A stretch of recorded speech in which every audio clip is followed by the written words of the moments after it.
Hi everyone, welcome to the ElectricmotorGP show. My name is Nee and I'm live at Lancelot, and we've just done a range test on the Leapmotor C10, and I wanted to talk to you about the Leapmotor C10. And this is not the regular C10, which was one of the first videos I did on the channel.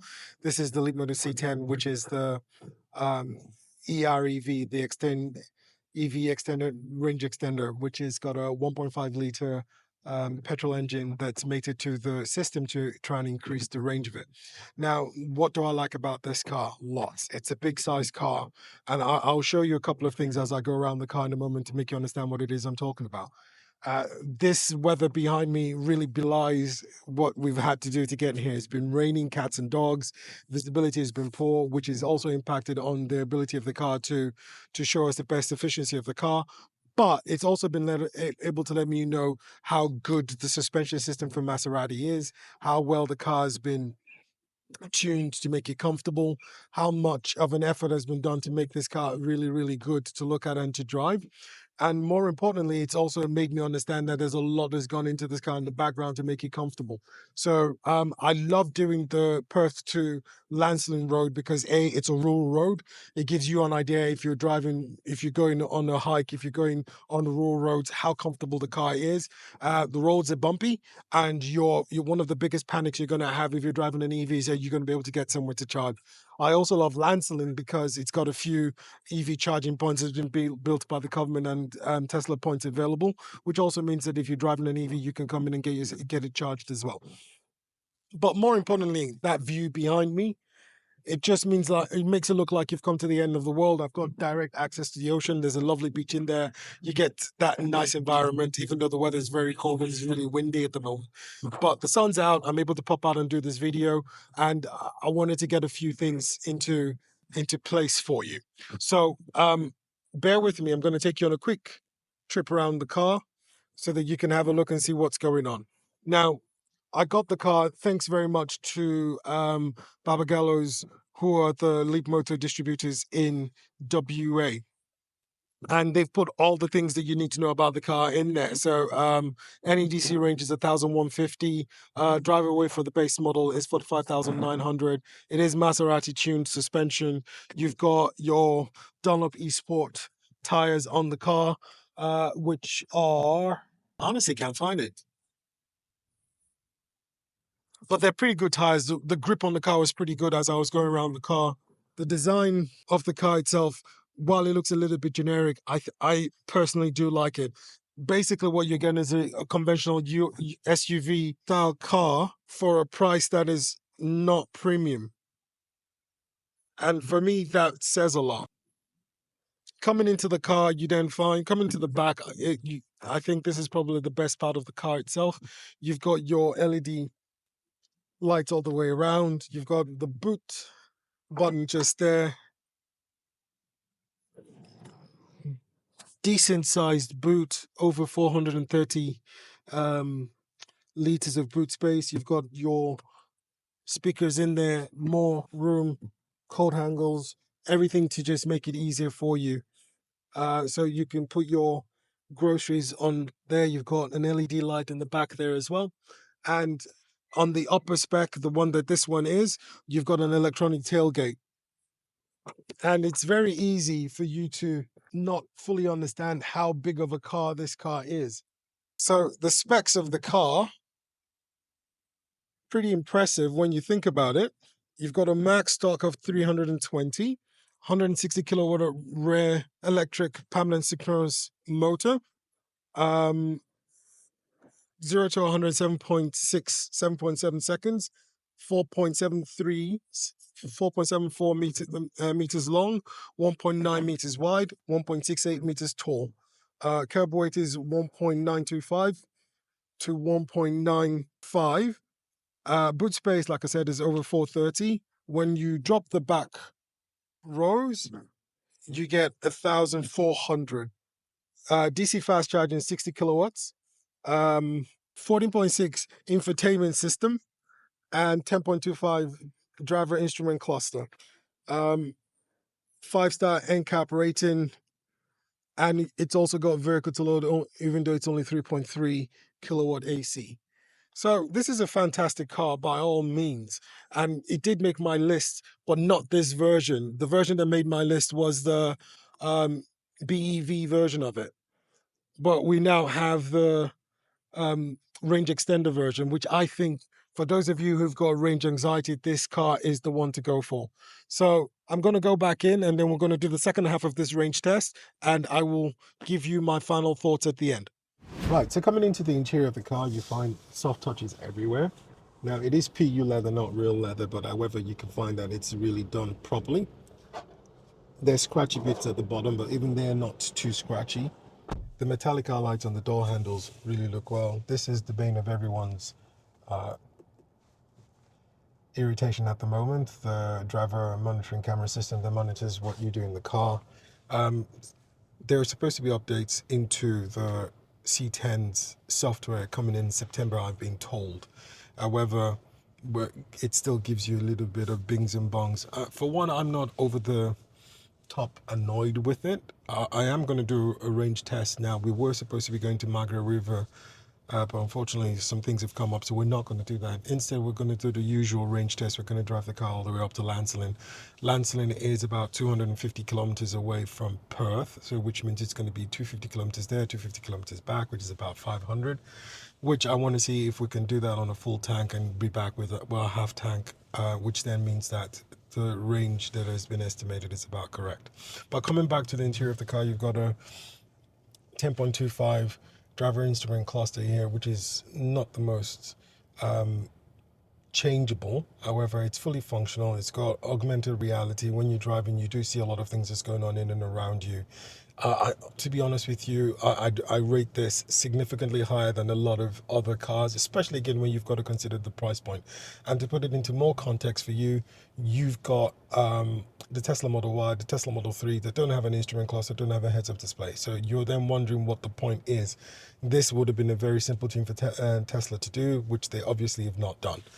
Coming to the infotainment system, if you look at the way it's set up, again, it's set up in a Tesla-esque way in which you've got access to your lighting, which you can do your exterior and your interior.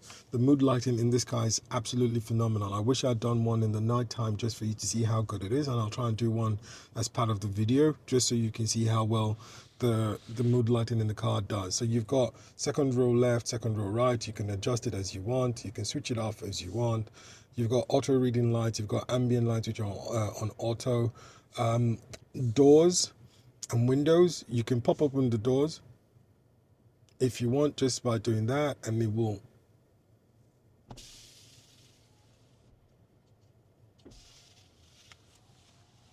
so that's how easy this is.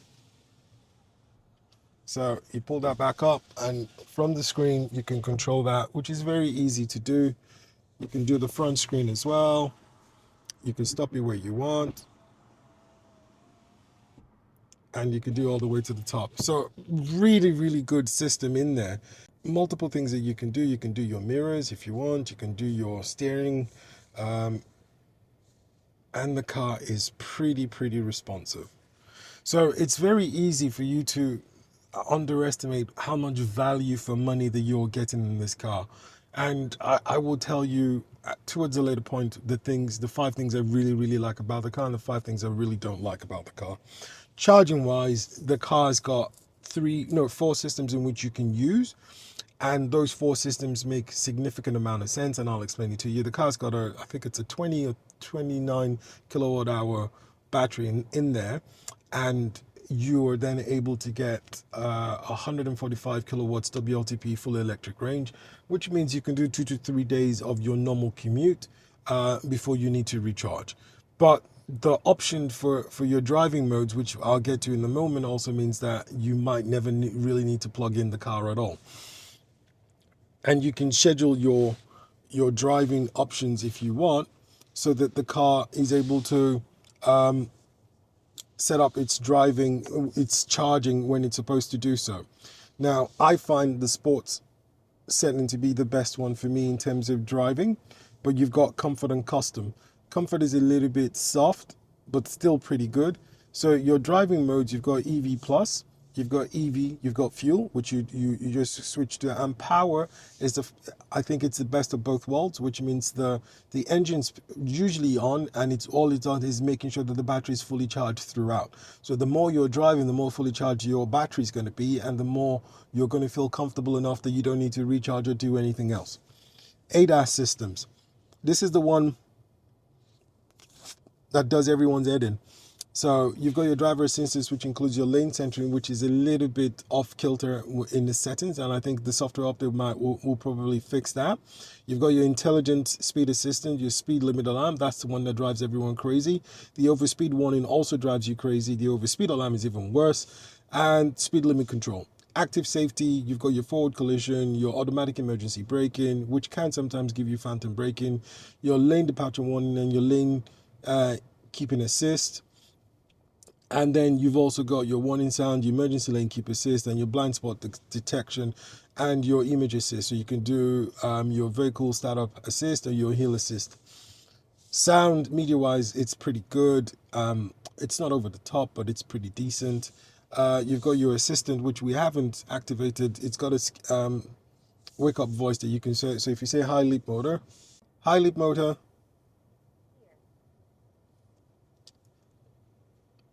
increase temperature to 25.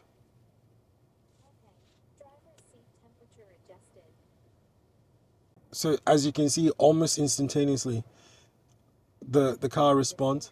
Lower the windows, please. Raise the windows, please.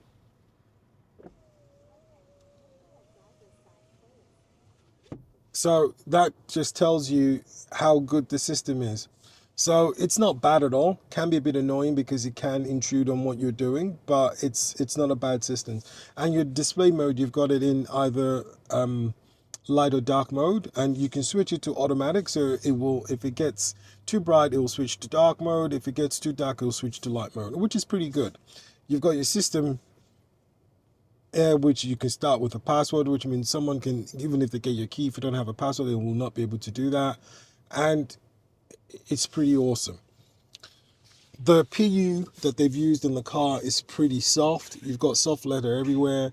You don't have any controls for your ventilation. You've got to control it from inside the dash, but you've got quick buttons at the bottom here which make it easy. You can put that on, you can control it the same way Tesla does theirs, and you can set the temperatures from here. You can sync it, you can reduce it, whatever it is that you want to do, you can do very, very easily with the car.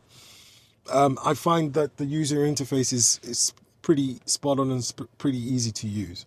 Now, one of the biggest bugbears with the car is the fact that you've always, to restart the car, got to put the key fob onto here for the car to start. So every time you pop out of the car, if you don't put this back here, you're not going to be able to start the car. Now, it doesn't need to sit here because this is actually also the wireless charging point for the car, but it does mean that when you put when you're about to start the car, once you've started this, you've got to take this off and put your phone in there if you want to charge. You've got two cup holders, which are pretty decent. You've got a nice cubby hole in here, which is pretty big. The seats are ventilated as well, and like I said, the PU leather is pretty premium, giving you a decent soft feel in there. My only gripe is that the lumbar support is not adequate, and that the under thigh support here is not as good as it should be. However, you've still got to remember that this car is $45,000 drive away.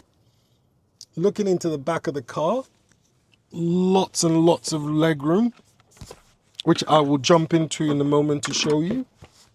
Again, pretty good finish in the car. Isofix points on both points in there. So let's jump in and I'll show you exactly what it looks like. Right, so I'm in the back seat of the Leapmotor C10. And this is the range extended version, and there are lots of things that you would want to look at. So first of all, I'm about 5'11", and there's an abundance, even though you've got the pillar here, there's an abundance of headroom. The more impressive thing is that this is my driving position, and I always push the seat all the way back, and you can see that there's a lot of legroom here. There's a lot of support for me to put my foot in, which means lots of space in the interior. And even though this is not real leather, what they've done is to dampen the car by putting soft material everywhere. You've got some scratchy bits in the bottom, just there, but even with that, it's still a very, very good very good feel in this car. You've got the nice metallic speakers, which you've got on both sides. You've got one USB-C and one USB-A port. You've got your vents in there, and the cup holders for the rear also are here, which is a fantastic thing to do. You've also got this here, which you can fold down, which doesn't have any cup holders because the cup holders are in front.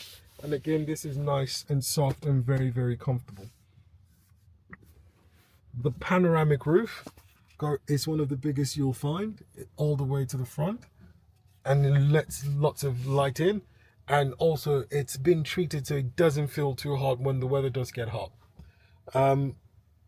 Visibility out the back is not great, but from the front the mirrors actually do a decent job, so you don't notice it as much.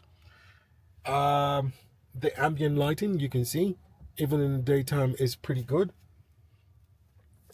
And honestly, I've got to be honest with you, this is one of the very few cars I can honestly tell you, both back, both front, very comfortable, but you're not paying a premium price for it.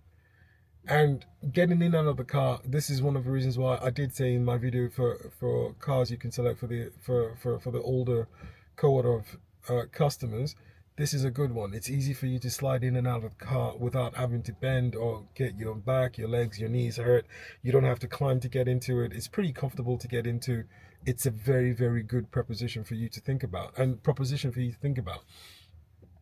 But it's the simple things, the grooves for the headrest that you can adjust it to fit what you want, the amount of space in there that is available to you, the quality of the materials that have been put in. I sound like I'm having an ad for the car. I'm not. I've criticized a lot of things about it, but for what you're spending, this car is the top spec, which is about 48,999 drive away. But at the moment, because of the end of financial year sales, you probably will walk away with this about 47 grand. I'll give you a code in the description that you can use if you're in WA, which will give you access to some benefits as well. So let me know what you think. I'll continue with the rest of the video, the driving performance and everything else, and you can let me know what you think of the interior of the car. So the Leapmotor C10 is a car that's been around for about 6 or 7 months, and about a month ago they decided to come up with the plug-in hybrid version of the Leapmotor C10. Now the plug-in hybrid makes a 1.5 liter petrol engine to the batteries and to the electric motors, but doesn't drive the motor directly. It only moves via the battery itself. The advantage of this is that you've got a range extender EV. Now, what does the Leapmotor C10 do very well?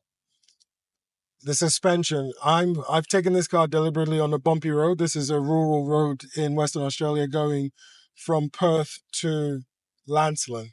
This road I've tested a couple of cars on, and I use this road routinely to see whether or not the suspension on the car is pretty good and how well the car will handle on a rural road in Western Australia.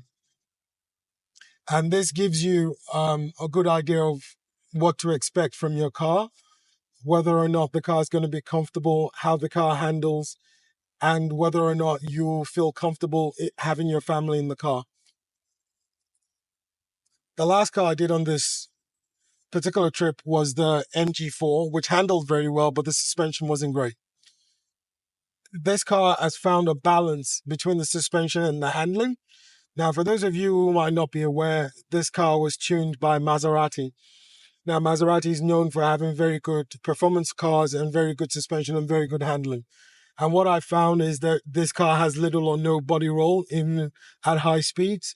So the maximum speed limit on this rural road at the peak it's 100. I think there's only one section that's 110. which is about 62 miles per hour. And you can put this car on a corner at 62 miles per hour, you'll get little or no body roll in it. The other bit in there that a lot of people worry about in rural Australia is whether or not this car would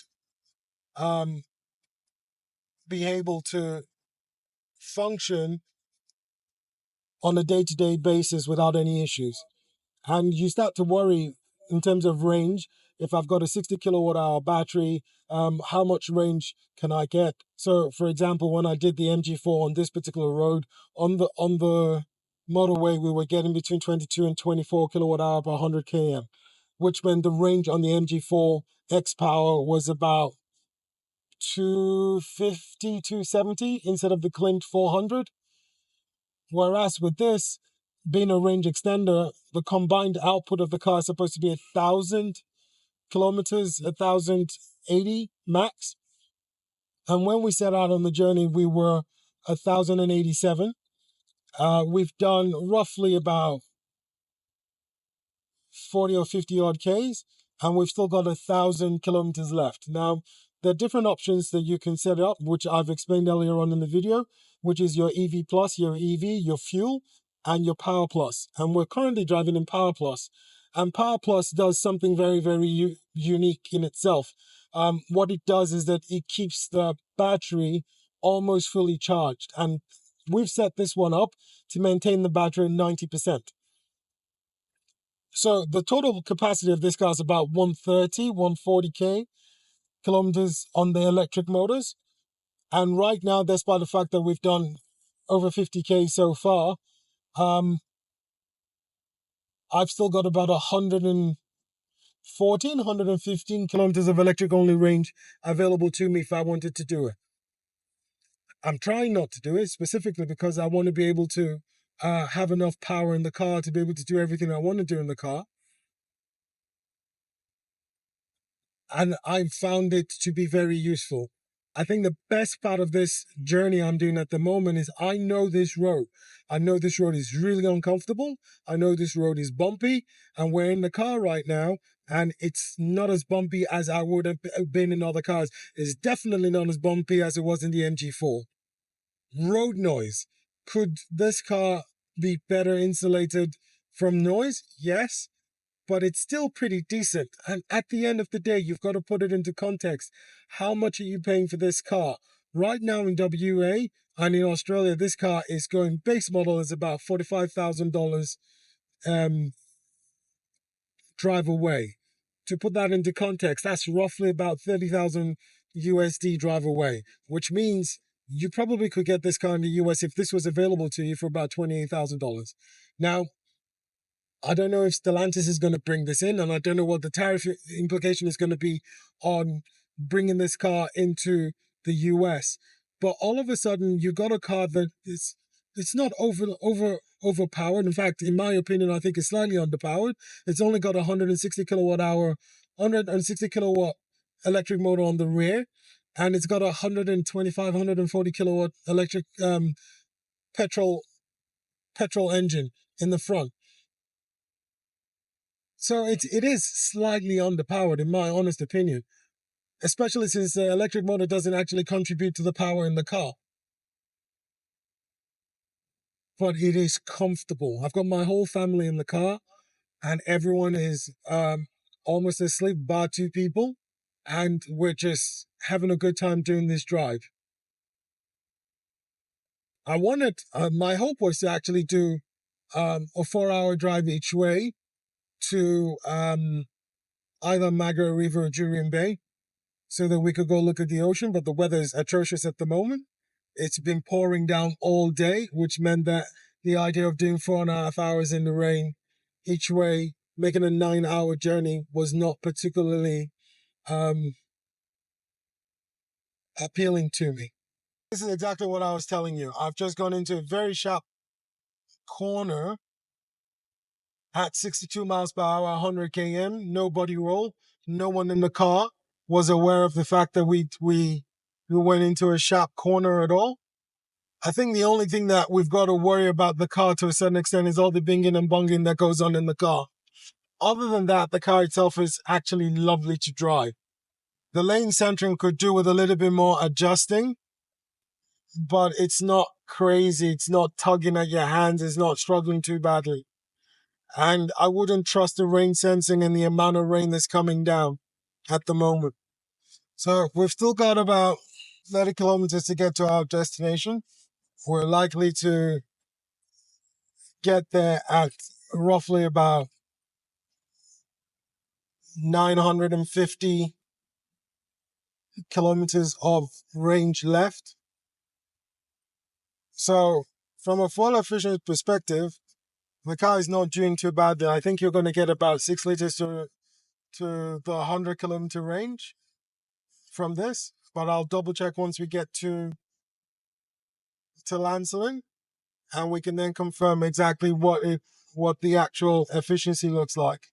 The minging and bonging definitely will do your head in. It makes absolutely no sense why it keeps making so much noise.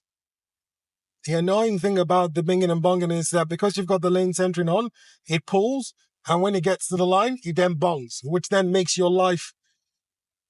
In fact, I can understand why a lot of people were so cross with the C10 when it came out, and I can understand why all of that noise is impacting on people's admiration for the car. Personally, I still like the car a lot because of what it represents. It represents fantastic value for money. The idea that you can get a car that is bigger than a Tesla Model Y, that's got a lot of software and things as standard, that now is capable of doing over 1,000 kilometers, which is roughly about, I think about 750 miles or 800 miles on a single charge. That's absolutely amazing. The other annoying thing about the car is that you cannot switch off the ADAS while you're driving. So if you don't remember to switch everything off before you get in the car, it's going to make your life miserable until you get to a place where you can pack up and switch it off. Right, so what did we manage to achieve? We got over 220 kilometers done today as part of the range test, which was 3 hours 17 minutes.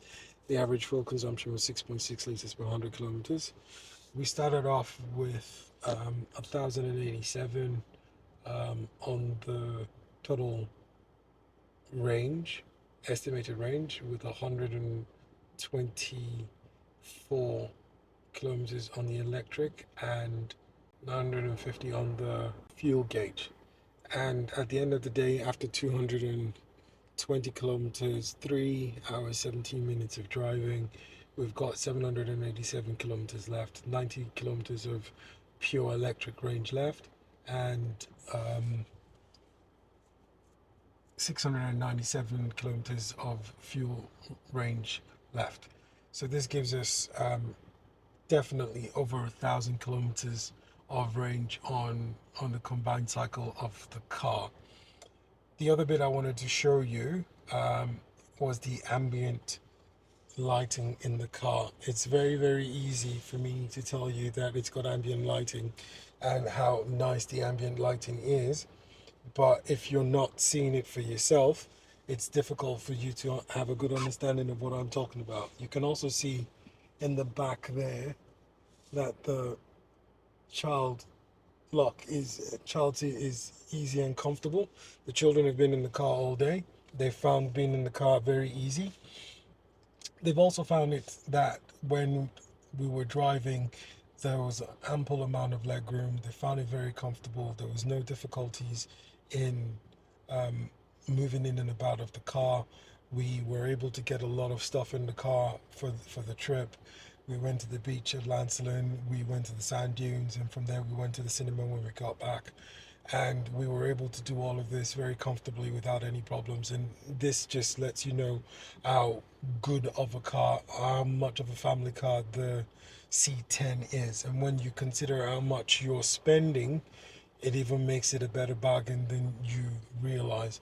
Right, the audio of this part might not be particularly great because I haven't got the microphone on, and I do apologize. So I'll try and speak up so that we can be on the same page and definitely have a clear picture of what it is that we're dealing with.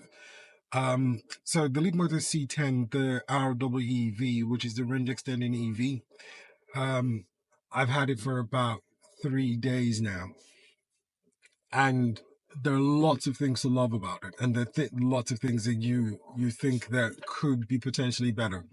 Now, the beauty of it is that the things to love about it far outweigh the things that could get better. And if those things that could get better get fixed, then I fully suspect that the Leapmotor have got a fantastic winner on their hands, which will get both people that are looking for electric vehicles and looking to change over, as well as those people that have got range anxiety. So put it into context. This car's got a effective 28 kilowatt hour battery. The suspension's been tuned by Maserati, so the handling is pretty good. Unlike a lot of Chinese SUVs, when they go into a corner, there's so much body roll. The experience can be a bit unnerving and uncomfortable. The constant binging and bonging is one of the reasons why a lot of people don't like this, and you've got to switch it off every single time you get into the car. This morning, being the first day back at work, I didn't have the time to switch it off, and you can hear the binging and bonging at every single opportunity. There's simple things that they could have done that would fix most of the issues with the car, and most of them are software related. So your windows, for example, you push up, it goes down. You push down, it goes up. Those are simple software fixes that could have been fixed ages ago. And for some reason, Leapmotor hasn't sent a fix for that. And that's a really minor update that could have been done. The lane centering, lane keep assist, emergency lane keep assist are all safety features on the car, but they're oversensitive. If I was to do this now, I'll get a notification on the dash within seconds to tell me that I'm tired. So even saying things like, no, no, no, no, I'll get a notification on the dashboard telling me, are you tired? If you're tired, switch off. It's just a bit too sensitive with it. Those little gripes I've mentioned, they're not enough for me to say this is not a very good product. They're not enough for me to say this is not a car that you should get. I think they're easy software fixes. I would recommend Leapmotor try and fix those software issues as soon as they can. But the things to love about the car, the interior is premium. I did a night drive specifically while I was doing the test drive, so you can see how well lit up, how gorgeous the ambient lighting in the car is, and how you find it very relaxing and very comfortable. I also did a test drive in which I was telling you I was doing 100 Ks per hour, and I went into multiple bends on a very covey rural road, which had a very rough surface, and the suspension was fantastic, and the actual drive itself was pretty good. It's the simple things that kind of give it a bit of a letdown. The range, I would probably say, is almost accurate because I did about 240, 250 Ks in the last 2 to 3 days. Probably more, close to about 270 Ks. The electric range never went below 86. In fact, I forced it to go below 90. I switched it from the Power Plus to the EV only just to see whether or not I could force it down. The Power Plus is a fantastic mode in the car in which, while you're driving, the car itself continues to charge up the battery so the battery never drops below 90 or 80% or whatever you set it as. And I think that's one of those things that they've done so well in this car that you have to admit that the car concept and delivery is fantastic. I've got to put it in context for you. This is a 4.76 or 4.79 meter long car, 1.68 in height, 1.9 meters in width. It's bigger than a Tesla Model Y. It's bigger than a RAV4. It's bigger than a Geely EX5. And I've got to be honest with you. Between you and me, there are three cars at the moment that represent fantastic value for money above everything else that's on the market. Those three cars do a lot of things very, very well. They all have three things in common. They handle very well. They all have three things in common.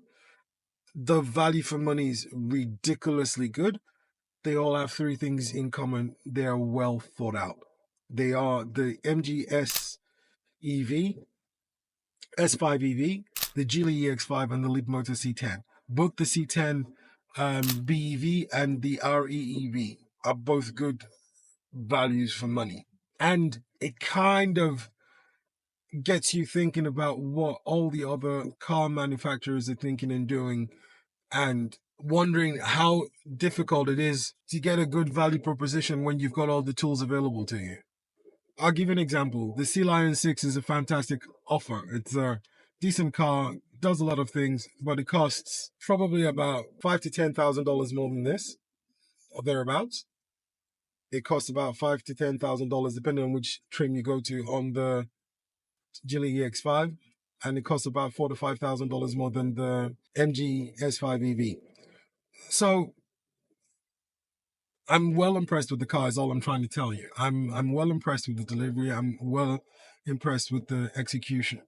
It drives well, it handles well, it's fuel efficient. We were averaging out 6.6 liters per 100 kilometers when we did the road trip, and that's motorway driving. That's driving at 100 kilometers consistently for almost about 40 to 50 minutes. I think the ADAS systems needs work. I think the space in the car is phenomenal. Even when I pushed the car all the way to the back and I put the car seat in the back and got kids in the back, got the missus here. We had a lot of stuff that we took with us for the road trip. And honestly, I felt it was a fantastic family car. My one gripe above everything else with the car, aside the bipping and bonging and the fact that the indicator stop doesn't revert back to its neutral position, is the fact that I felt it was slightly underpowered. And I know people are going to come for me in the comment section, and I'm happy for you to do so. Please come for me if you've got a difference of opinion, but I'll explain my opinion. I said the Geely EX5 was underpowered at 170 kilowatts on a slightly lighter car, fully electric. And this is a 2-ton car, 1.995 to be exact. And it's got 160 kilowatts in there. You notice this when you're trying to overtake. And because it's rear-wheel drive, its handling dynamics are better slightly than the Geely EX5, which is the same thing while the MG S5 EV also has got over the Geely EX5. The handling dynamics is slightly better on that car as well because it's a rear-wheel drive. But because the Geely EX5 is has got 10 kilowatts of extra power and is front-wheel drive, it's a bit nippier than the Leapmotor C10. And I did say that the EX5 felt slightly underpowered. So therefore, you know for a fact that I do feel that the Leapmotor C10 is underpowered as well. Now, in the first review I did of the Leapmotor C10, there are two reviews. There's a walk around, and there's one that never made it to live because I wasn't happy with the quality of the video. So I never released it as well. I did say something in there that if the Leapmotor ever decided that they wanted to step up the marketability of this car, all they needed to do was to put an extra motor on it, and it might drive up the price by $2,000 to $3,000 depending, but it also means that more people will be interested in the car, and you'd actually bump up your sales. So Leapmotor, if you're listening, this car needs an all-wheel drive version of it because the electric motor on it is not strong enough to keep this car going on motorways, and it's not strong enough to make overtaking easy.